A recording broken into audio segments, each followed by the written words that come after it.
You cannot master what you do not measure.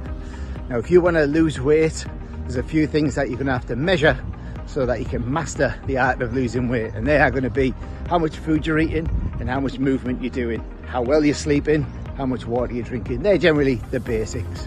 When we look at business, probably the most important thing to measure is cash flow. If you measure your cash flow, then you can keep your business alive. Now, if you're treating your property investing like a business, like you should be, because it is a business, it's a side hustle until it becomes your full-time hustle, then you should be managing your cash flow and your capital growth, not measuring your cash flow and your capital growth.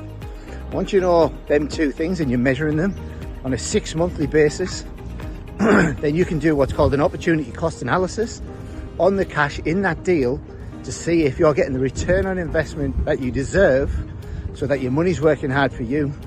And if your money's not working hard enough for you, it could be the end of the life for that investment. You could potentially take that money from an investment that's not performing as well as it should do and put it into something that's going to perform a little bit better.